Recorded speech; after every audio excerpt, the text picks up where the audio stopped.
Hello there, my name is David Cavazos, and this is part two of my semester project titled High Schools. High school is not just a phase, and we are here to help you. So, this is all about middle school and high school students that are navigating social, emotional development changes right now. With all the changes that they're having physically as well, but also there's a lot of different things that are happening in school, such as school victimization, and so that may contribute to emotional distress and social isolation. So you name it, there's anxiety, depression, and all kinds of things that are going on in school. So that's what we're going to talk about. So I want to tell you about the agency that I chose, which is Salt Lake County Youth Services. They're located at 177 West Price Road in South Salt Lake, and they also have an additional place in West Jordan. Their mission is to improve the lives of youth and their families. Whether youth is with them one day, a month or more, or any time, they really want to make an impact. Excuse me, in the services that they offer. And some of the services, as you can see, some of them are shelter care for teens, prevention workshops, the youth hub, which before they used to call it juvenile receiving JRC, but now they just changed the name to youth hub, which the social worker was telling me just about a month ago that changed. And Safe Place is another one with which is a great program as well. Safe Place, whenever kids are having issues, crisis, they're feeling depressed and they need some kind of help. They can go into one of those places that have those big yellow safe place signs, like local libraries, Salt Lake County libraries, or fire station or recreational facilities. They can always go there and get some help. And then we have the counseling services. And I want to talk a little bit about the counseling services, which is they offer free crisis counseling for youth ages 5 through 17. So in any of the two locations, and they also do 8 weeks of free mental health therapy for youth ages between 5 and 17 in Salt Lake County, and the one in South Salt Lake. So there's really great programs that they are able to offer. They're always able to offer walking therapy as well. It's always available between hours of 10 and 8 p.m. So it's really great, awesome things to have. Talk to you a little bit about the ethical guidelines and everything they do while the kids are there, and what every social worker needs to do, and as far as boundaries and client interaction and staying professional as always. They follow the NASW Code of Ethics, and as far as the Utah state laws as well, and all of the HHS provider code of conduct. So confidentiality and confidentiality and privacy as well, and all the above that you see right there.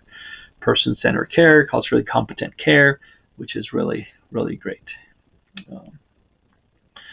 Some of the frequently asked questions: what are the costs of the services? All services are free, except for the substance use abuse treatment program. So there's some things in there that but for all other programs, the only cost to people is just the time and commitment.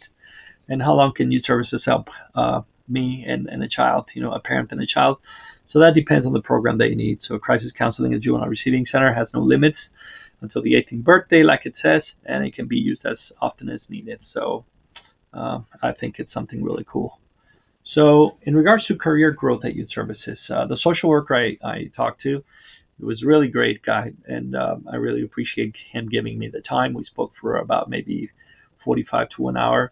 And but the social worker interview shared, youth services has a lot of opportunities, and he just told me how everything that his professional growth in there. He was telling me that he started as an intern there, and then from there he went to an emergency hire as a youth worker, and then a youth worker merit, and then from there he became a case manager, and then he finished school and became a therapist, and then he was an interim supervisor, and so he's got over 20 to 24 years been working there for the county, and so it's really great. He says a typical hourly pay range anywhere between $26 to $41 per hour, but depending also on the position and level of experience, so which is pretty great. And of course, one thing he did say is the benefits are great at Salt Lake County. So yeah. Okay, in regards to the articles that I chose, this first one's the cumulative effects of negative life events and peer victimization. on internalizing symptoms in the high school. So, but before I go there, I want to talk to you a little bit about middle school and the transition. I mentioned in my first part of my research is I have a child that's neurodivergent. So for him, it was really hard to go through from elementary to middle school. All those changes going on. He really had a hard time. We had to go for close to almost 2 months with him every morning, so he would feel comfortable. And but just that transition to a new school, new education system. I think it's hard. Those challenges that entail. Plus, the physical, mental, emotional changes of adolescence. Is just a recipe of that's hard, and a combination of anxiety and depression sometimes can be hard on them. So this is especially true when we combine problems with young people, that are experiencing in school and all those things, it's all those daily struggles that they're having, with also the neurodivergency, the autism, the spectrum, and all those things. So different deficit disorders, or combining that with all those problems that are going on at home and in school, it's really hard. So it just further complicates the situation. So school is challenging already, and but when you add all those internal and external challenges, it just becomes really suffocating. Like really, you can't breathe sometimes. So I saw that a lot in my kids. So and then we have to remember there's some kids that don't have all the resources that others do. So when they lack those resources, it's a little bit harder.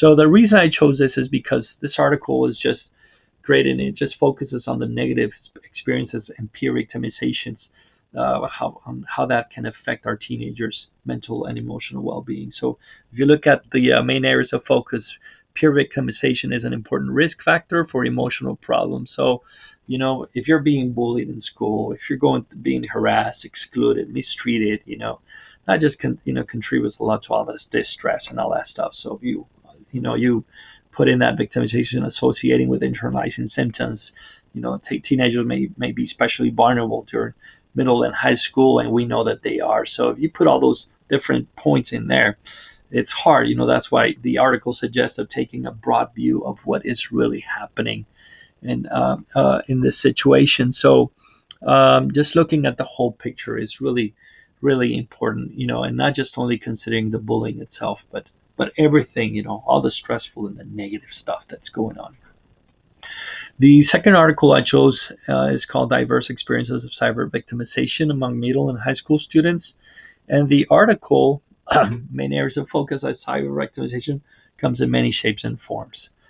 So every student that's going through stuff like that, they experience bullying in many ways, many shapes and forms. That's why I put it there like that, and those things can just overlap with the other traditional forms of bullying and all those things. But cyber victimization is just like a double dose, of something crazy. It's like having 10 or 12 or 15 Red Bulls at once.